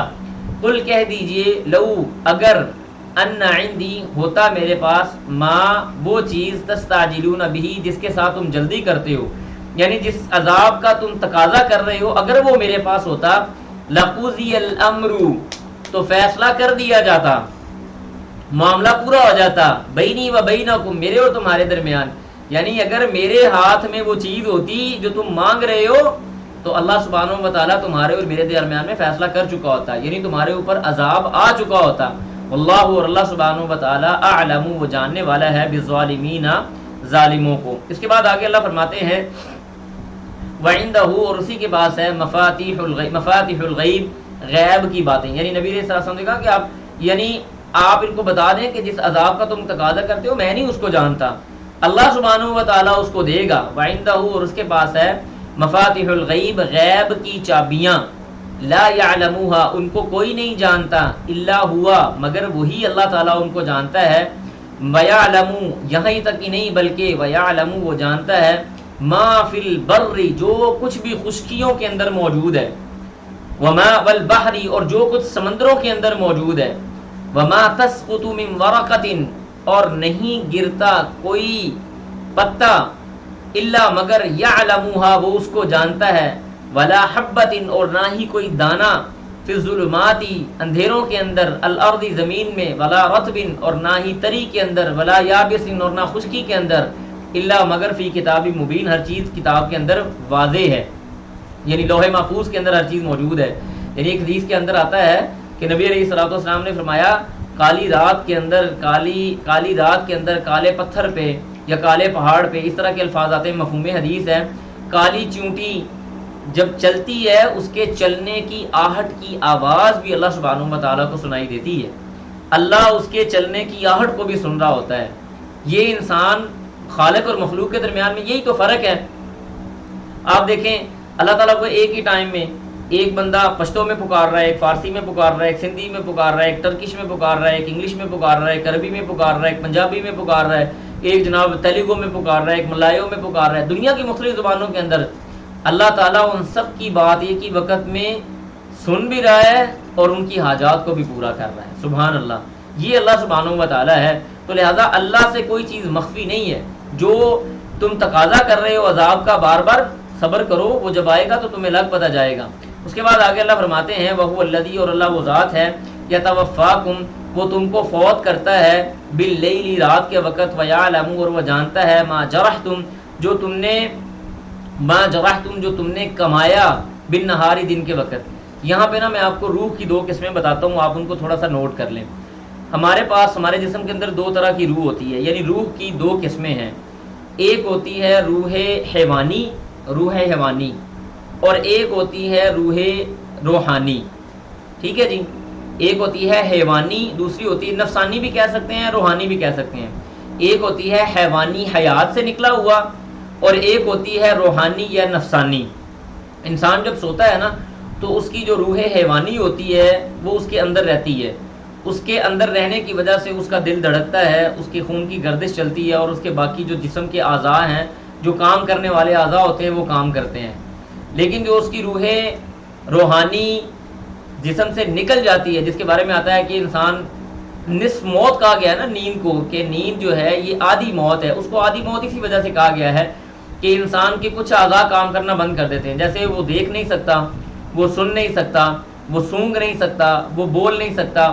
یہ اس کی جو روح روحانی ہوتی ہے اس کے نکل جانے کی وجہ سے ہوتا ہے۔ تو آدھا جسم کام کرتا ہے، آدھا نہیں کام کرتا۔ تو اللہ سبحانہ و تعالیٰ فرماتے ہیں کہ اللہ وہ ذات ہے جو تم کو راتوں میں مار دیتا ہے، تمہاری وہ روح روحانی جو ہے اس کو نکال لیتا ہے، جو تم نے دن میں کیا اس کو بھی اللہ جانتا ہے۔ ثم یبعثکم پھر وہ تم کو دوبارہ اٹھا دیتا ہے، جیسے حدیث میں آتا ہے نا انسان کی روح رات کے وقت نکل جاتی ہے، پھر جس کے لیے اللہ چاہتا ہے اس کی روح کو واپس بھیج دیتا ہے اور جس کے لیے نہیں چاہتا اس کی روح واپس نہیں آتی، یعنی وہ فوت ہو جاتا ہے۔ اللہ فرماتے ہیں ثم یبعثکم پھر وہ تم کو اٹھاتا ہے، فیہ اس میں، لیقضا تاکہ وہ فیصلہ کرے، اجل مسمى ایک مقررہ وقت تک، یعنی انسان کو جگا دیا جاتا ہے، کیوں؟ اس کی موت کا بھی وقت مقرر نہیں تھا۔ جب اس کی موت کا وقت مقرر ہو جائے گا اور جہاں پہ وہ وقت مقرر ہوگا وہ آٹومیٹکلی وہاں پہ پہنچ جائے گا۔ پھر اس کے بعد اللہ فرماتے ہیں ثم پھر الیہ اسی کی طرف، مرجعکم تمہارا لوٹنا ہے، ثم ینبئکم پھر وہ تم کو خبر دے گا، بما کنتم تعملون جو تم عمل کرتے ہو۔ مجھے آپ تھوڑا سا یہاں پہ چیٹ میں آپ سے تھوڑی سی توجہ چاہوں گا، مجھے بتائیں آپ کو سمجھ آ رہی ہے؟ ایسے تو نہیں آگے شاید کو مافوق الفطرت باتیں ہو رہی ہیں، ہمیں نہیں سمجھ آ رہی استاد جی، بات آپ کو سمجھ آ رہی ہے؟ اگر آپ کو سمجھ آ رہی ہے جسٹ چیٹ میں بائی لکھ دیں، زیادہ نہیں لکھنا آپ نے۔ چلیں الحمدللہ، بارک اللہ فیکم، جزاک اللہ خیر۔ اس کے بعد آگے اللہ فرماتے ہیں وَهُوَ الْقَاهِرُ اللہ غالب ہے، فوق عبادہ اپنے بندوں پر۔ بس چیٹ اگنور کرنے چھوڑیں، سبق کی طرف آئیں، سبق کو دیکھتے ہیں انشاءاللہ۔ اللہ فرماتے ہیں وَهُوَ الْقَاهِرُ وہ اللہ غالب ہے، فوق عبادہ اپنے بندوں پر، وَيُرْسِلُ اور وہ بھیجتا ہے، علیکم تم پر، حفاظا نگہبان۔ اللہ تعالیٰ بندوں پہ غالب بھی ہے اور اللہ نے ہمارے ساتھ کرامن کاتبین رکھے ہوئے ہیں۔ ما یلفظ من قول الا لدیہ رقیب عتید آپ کے منہ سے، یعنی آپ کے دل کے اندر آنے والا وسوسہ ابھی آپ کے منہ کے اوپر کلمات بن کے، حروف بن کے، جملے بن کے آتا نہیں ہے، اللہ اس کو جان رہا ہوتا ہے کہ اس کے اندر کیا ہے۔ وَلَقَدْ خَلَقْنَا الْإِنسَانَ وَنَعْلَمُ مَا تُوَسْوِسُ بِهِ نَفْسُهُ وَنَحْنُ أَقْرَبُ إِلَيْهِ مِنْ حَبْلِ الْوَرِيدِ مَا يَلْفِظُ مِنْ قَوْلٍ إِلَّا لَدَيْهِ رَقِيبٌ عَتِيدٌ انسان منہ سے بات کرتا ہے وہ کلمات ابھی زمین پہ نہیں گرتے، فرشتے پہلے اٹھا کے ان کو لکھ لیتے ہیں، دائیں والا بائیں والا سارا اللہ کے سامنے کل پیش کر دیں گے۔ فرمایا حتیٰ یہاں تک کہ اذا جب آ گئی احدکم تم میں سے کسی ایک کے پاس الموت موت، توفت ہو اور اس کو وہ فوت کر دیں گے رسولنا ہمارے بھیجے گئے فرشتے، پھر کیا ہوگا وہم لا یفرطون اور وہ کسی بھی چیز میں کمی بیشی نہیں کرتے۔ ہمارے بھیجے ہوئے فرشتے جب انسان کی موت کا وقت آ جائے تو یہ نہیں کہتے یار یہ بھی اپنے بچے سے پیار کر رہا ہے، اس کو ذرا 5 منٹ کی مہلت دے دو، ذرا بچے کو چھوڑ لے پھر اس کو موت دے دیں گے۔ نہیں، انسان بچے کو چوم رہا ہوتا ہے، چاٹ رہا ہوتا ہے، اسی حالت میں اللہ تعالیٰ روح قبض کر لیتا ہے۔ ایک آدمی کے بارے میں آتا ہے نا، حدیث کے اندر الفاظ آتے ہیں کہ بچہ، ایک انسان اپنے بچے کے ساتھ کھیل رہا ہوتا ہے، اس نے اس کو اٹھا کے ایسے اوپر اچھالا، جب زمین یہاں سے اوپر اچھالا اس وقت وہ زندہ تھا، جب واپس اس کے ہاتھ میں آیا تو وہ مردہ تھا، اور وہ دونوں حالتوں میں اللہ کا شکر ادا کرتا ہے، اللہ تعالیٰ اس کے سارے گناہ معاف کر دیتا ہے اس بندے کے۔ تو لہذا یہ اللہ کے کام ہے، یعنی اللہ کی طرف سے بھیجے گئے فرشتے اس کے اندر ایک رتی برابر بھی رعایت نہیں کرتے۔ پھر فرمایا ثم ردوا، پھر وہ لوٹائے جائیں گے الی اللہ، اللہ کی طرف، مولاہم الحق، اللہ ان کا حقیقی مولا ہے، الا لہ الحکم، حکم اور معاملہ صرف اور صرف اللہ کے لیے ہے، وہو اسرع الحاسبین، اور وہ بڑی جلدی حساب لینے والا ہے۔ اس کے بعد آگے اللہ فرماتے ہیں قل کہہ دیجئے من ینجیکم، کون ہے جو تم کو نجات دیتا ہے، من ظلمات البر، زمین کے اندھیروں میں سے، والبحری، اور سمندر کے اندھیروں میں سے۔ انسان سمندر کے اندر ہوتا ہے، دیکھیں سمندر کا اندھیرا بڑا سخت اندھیرا ہوتا ہے۔ کبھی آپ میں سے وہ لوگ جو ساحل سمندر پہ جائیں نا، ہمارے ہاں تو سمندر ساحل بڑا چکا چوند ہوتا ہے، کبھی کسی جزیرے کے اندر کسی سمندر کے کنارے جائیں تو بڑی شدید قسم کا اندھیرا محسوس ہوتا ہے۔ سمندر کا پانی کا اندھیرا بڑا گہرا ہوتا ہے، انسان کو خواب کے اندر اگر پانی کا اندھیرا نظر آ جائے تو آنکھ کھل جاتی ہے وحشت کے ساتھ۔ اللہ کہتے ہیں ایسے اندھیرے کے اندر وہ تمہاری اتنی کشتیاں جو ہمیں بڑی بڑی نظر آتی ہیں، سمندر کے اندر اتنی سی ہوتی ہیں، تمہاری اتنی کشتیوں کو راستہ کون دے رہا ہوتا ہے؟ کون ان کو راستے پہ چلا رہا ہوتا ہے؟ کون ان کو بتاتا ہے تم نے دائیں جانا ہے بائیں جانا ہے؟ میں بلکہ پچھلے دنوں تقریباً 1-2 سال پہلے کی بات ہے، BBC کے اوپر میں خبر پڑھ رہا تھا کہ ایک سمندر کے اندر جو اٹلانٹک اوشن ہے اس کے اندر ایک جہاز ملا ہے، ایک بحری جہاز، جو بحری جہاز قریباً کوئی 21 یا 22 سال پہلے سمندر میں گم ہو گیا تھا۔ 21-22 سال پہلے سمندر میں گم ہوئے جہاز کے کچھ باقیات، اس کے کچھ تختے، کچھ اس کی چیزیں سمندر میں پائی گئی ہیں۔ اب آپ بتائیں 22 سال تک سمندر کے اندر سے وہ جہاز، جو اتنا بڑا بحری جہاز ہے، وہ نہیں ملا، تو کون ہے جو تمہیں راستے دکھا رہا ہے؟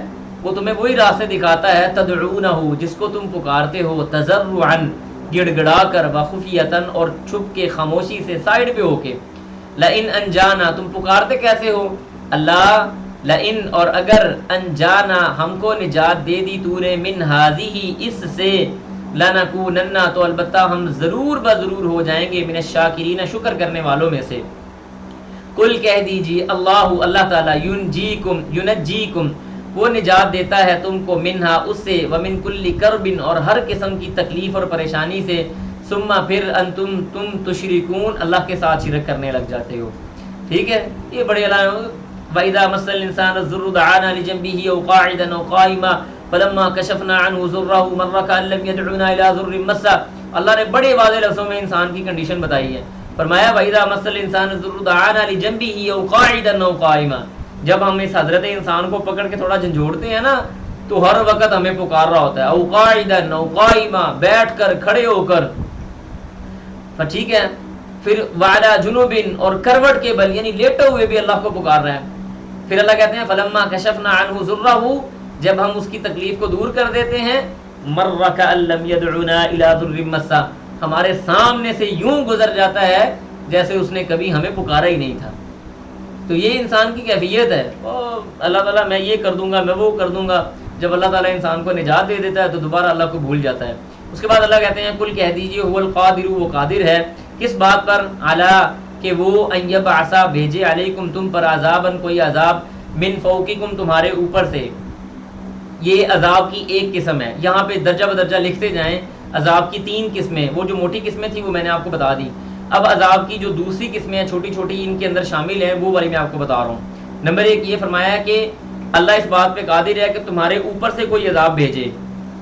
عذاب کی ایک قسم ہے اوپر سے آنے والی، جیسے آندھی آ گئی، کوئی طوفان آ گیا، اسی طرح سے بارش بہت زیادہ نازل ہونا شروع ہو گئی، ژالہ باری شروع ہو گئی، برف باری شروع ہو گئی، یہ اوپر کا عذاب ہے جو آسمانوں سے نازل ہوتا ہے۔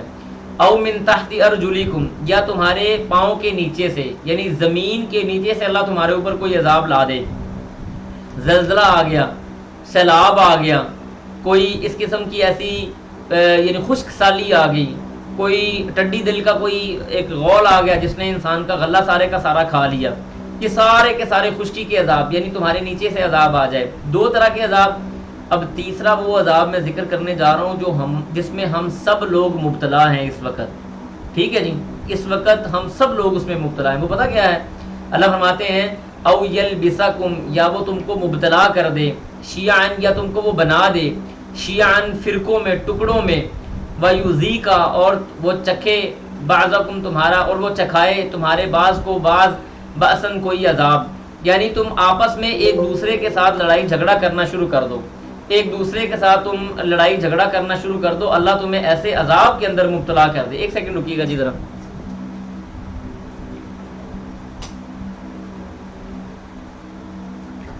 یعنی اللہ سبحانہ و تعالیٰ تمہیں ایسے عذاب میں مبتلا کر دے کہ تم فرقوں میں بٹ جاؤ۔ فرقے کیا؟ آپ کو پتہ ہے اس وقت ہم بڑے بڑے فرقوں کے اندر مبتلا ہیں۔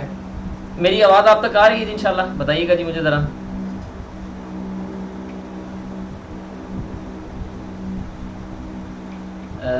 چلیں الحمدللہ، ٹھیک ہے، جزاک اللہ خیر۔ میں ذرا اٹھاؤں تو میرے خیال سے تھوڑا سا ڈسٹرب ہو گیا۔ چلیں، اب عذاب کی ایک قسم اوپر سے، ایک قسم نیچے سے، اور تیسری قسم اللہ سبحانہ و تعالیٰ نے عذاب کی کیا ذکر کی کہ تمہیں فرقوں میں بانٹ دے۔ اللہ کی قسم یقین کریں، فرقے چاہے سیاسی ہوں چاہے مذہبی ہوں، وہ فرقہ ہی ہوتا ہے۔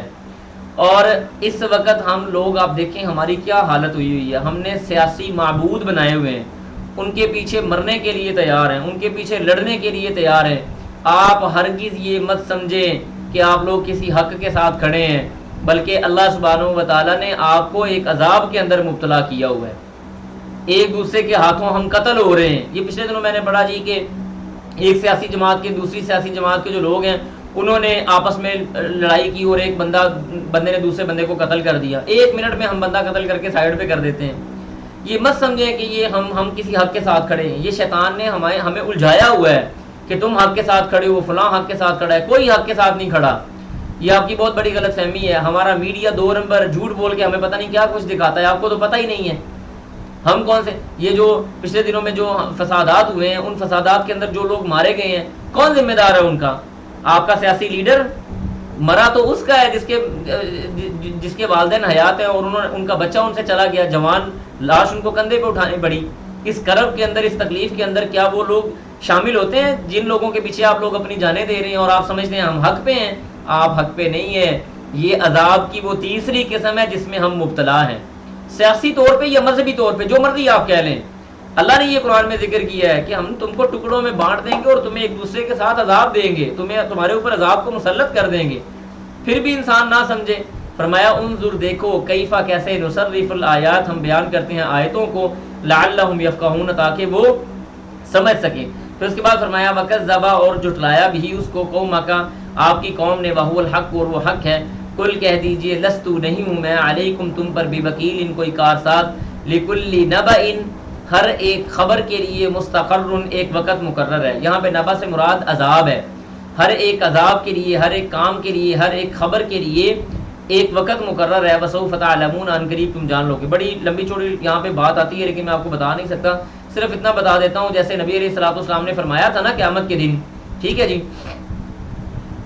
اللہ تعالیٰ نے جیسے نبی علیہ الصلوۃ والسلام نے فرمایا تھا کہ مشرکین مکہ کو کہ تم لوگ مارے جاؤ گے، تم لوگ قتل ہوگے، اور انہوں نے کہا تھا کب قتل ہوں گے؟ دیکھا جائے گا جب ہوں گے۔ اب یہ اللہ کے رسول صلی اللہ علیہ وسلم کی خبر تھی، لیکن یہ پوری کب ہوئی؟ غزوہ بدر کے دن، قطبہ، شیبہ، یہ سارے کے سارے مارے گئے۔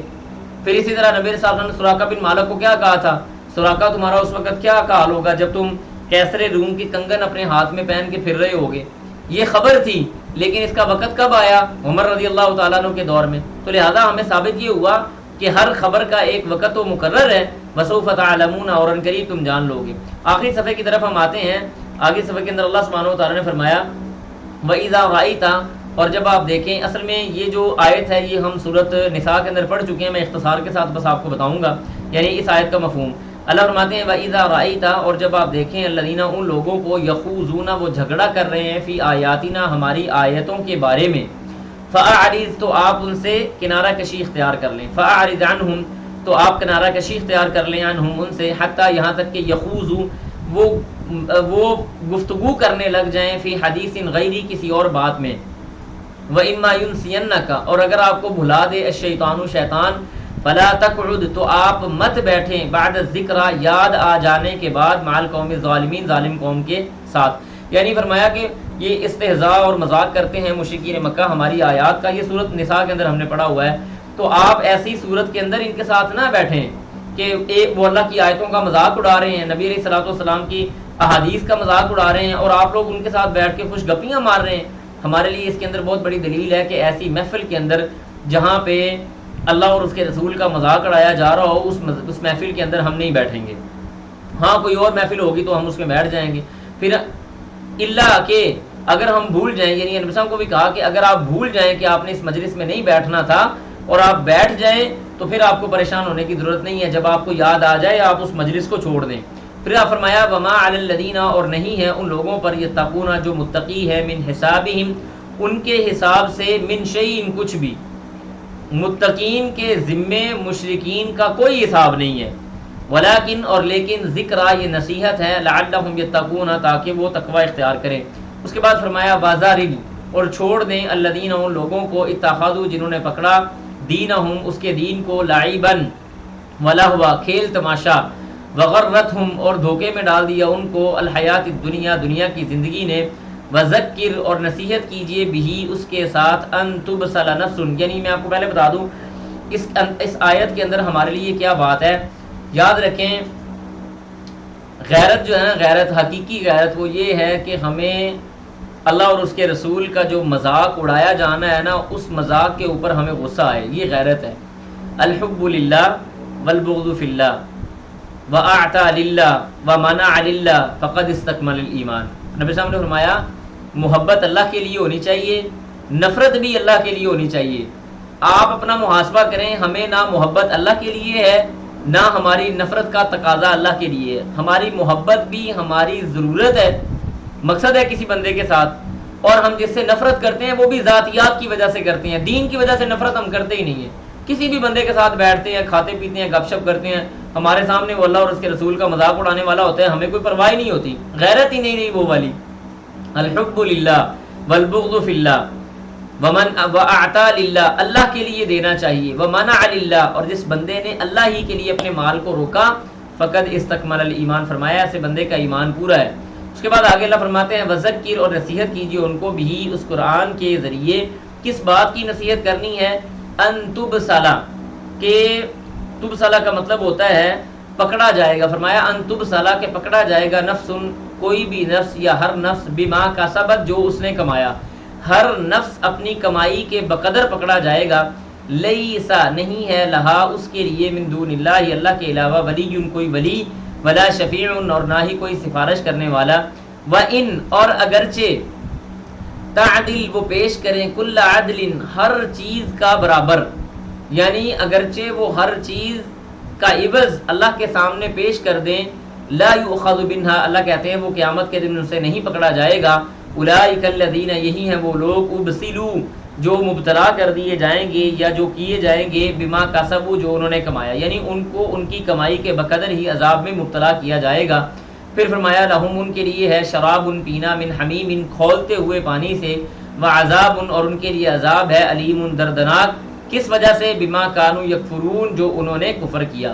قل کہہ دیجئے اندعو کیا میں پکاروں من دون اللہ اللہ کے علاوہ ما لا ینفعنا جو مجھے نہیں فائدہ دے سکتا، ولا یضرنا اور نہ وہ مجھے نقصان دے سکتا ہے، وَنَرُدُّ اور کیا ہم لوگ پلٹ جائیں علی اعقابنا اپنی ایڑیوں کے بل، بعد اس کے بعد اذ ہدانا اللہ جب اللہ نے ہمیں ہدایت دے دی، اگر ہم اللہ کو چھوڑ کے کسی اور کو پکارنے لگ جائیں جو ہمیں فائدہ نقصان نہ دیتا ہو، اور ہم اللہ کے دین کو بھی چھوڑ دیں اللہ کی ہدایت آ جانے کے بعد، تو ہماری حالت کیا ہوگی، کلذی ایسے آدمی کی طرح استہوتہ جس کو گمراہ کر دیا، یعنی استہوتہ کا مطلب یہ ہے آپ یوں سمجھ لیں کہ استہوتہ الشیطان کا مطلب یہ ہوتا ہے کہ یعنی کسی بندے کو شیطان گمراہ کر دے، بھلا دے، یعنی کسی چیز کو دور کر دے. میرے ذہن سے یہ لفظ نکل گیا، جیسے میں نے دیکھا ہے. تو فرمایا استہوتہ، یعنی اس آدمی کو گمراہ کر دے یا بھلا دے شیطان فی الارض. یہاں پہ ارض سے مراد عام زمین نہیں ہے، بلکہ ارض سے مراد جنگل ہے. جنگل کے اندر حیران، وہ پریشان اور حیران پھر رہا ہو. ایک آدمی جو جنگل کے اندر یا صحرا کے اندر چلا گیا، شیطان نے اس کو راستہ گمراہ کر دیا. اب وہ کبھی ادھر جا رہا ہے، کبھی ادھر جا رہا ہے، کبھی ادھر جا رہا ہے، کبھی ادھر جا رہا ہے، اس کو سمجھ ہی نہیں آ رہی میں نے کدھر جانا ہے. ایسا آدمی جو اللہ کے علاوہ بھٹکا دے، اللہ کے علاوہ کسی اور کو چھوڑ کے کسی اور کی وہ پوجا پرستش کرنے لگ جائے، تو وہ ایسے ہی ہے جیسے وہ جنگل یا صحرا کے اندر گم ہو گیا، اس کو سمجھ ہی نہیں آ رہی اس نے کدھر جانا ہے. اور مشرکین مکہ کو چھوڑ کے، یا آپ ہندوؤں کا دیکھ لیں، کبھی ایک دیوتی، کبھی ایک دیوتا، کبھی فلاں کبھی فلاں. اور مسلمانوں کے اندر بھی کچھ نہ کچھ ایسی چیزیں نعوذ باللہ ثم نعوذ باللہ آنا شروع ہو گئیں. پھر اس کے بعد فرمایا لہو اصحاب، اس کے ساتھی ہوں، یدعونہ، وہ اس کو آوازیں دے رہے ہوں، الی الہدی، ہدایت کی طرف. ٹھیک ہے جی. ائتنا، ہمارے پاس آؤ، ائتنا، ہماری طرف آؤ. ہماری طرف آؤ بھائی، کس طرف جا رہے ہو؟ ہماری طرف آؤ. یعنی انسان صحرا کے اندر، جنگل کے اندر موجود ہے اور اس کو کانوں میں آوازیں آ رہی ہیں، ہماری طرف آؤ، ہماری طرف آؤ، لیکن اس کو سمجھ ہی نہ آئے کہ میں نے ادھر جانا ہے یا ادھر جانا ہے، ادھر جانا ہے یا ادھر جانا ہے، کوئی پتہ نہیں چل رہا. فرمایا قل، کہہ دیجئے، ان ھدی اللہ، اللہ ہی کی ہدایت، هو الہدی، وہی ہدایت کا راستہ ہے. وامرنا، اور ہمیں حکم دیا گیا ہے، لنسلم، کہ ہم سر تسلیم خم کر دیں، لرب العالمین، تمام جہانوں کے رب کے لیے. اس کے بعد فرمایا وان، اور یہ کہ اقیموا، تم قائم کرو، الصلاۃ، نماز کو، واتقوا، اور تقوی اختیار کرو اللہ سے، وہو الذی، اور وہ ذات ہے، الیہ، اسی کی طرف، تحشرون، تم جمع کیے جاؤ گے. وہو الذی، اللہ وہ ذات ہے، خلق السماوات، جس نے زمین کو پیدا کیا، والارض، اور زمین کو پیدا کیا اور آسمان کو پیدا کیا، بالحق، کی حق کے ساتھ، ویوم، اور اس دن، یقول، وہ کہے گا، کن، ہو جا، فیکون، تو وہ ہو جائے گا. یہ ہماری آیت یہاں پہ رکتی ہے. اس آیت کا بقیہ ٹکڑا انشاءاللہ باذن اللہ ہم کل اللہ کی مدد اور توفیق کے ساتھ مکمل کریں گے. تو یہاں تک ہمارا جو سبق ہے وہ الحمدللہ ثم الحمدللہ مکمل ہوتا ہے. امید ہے کہ آپ لوگوں کو اس سبق سے سمجھ بھی آئی ہوگی اور انشاءاللہ باذن اللہ اس سے فائدہ بھی ہوا ہوگا. تو اللہ سبحانہ و تعالی ہمیں استقامت عطا فرمائے قرآن مجید کو سیکھنے، سمجھنے اور اس کے اوپر عمل کرنے کی. کفارہ مجلس کی میں دعا پڑھ لیتا ہوں، میرے ساتھ اس کو دہرا لیں.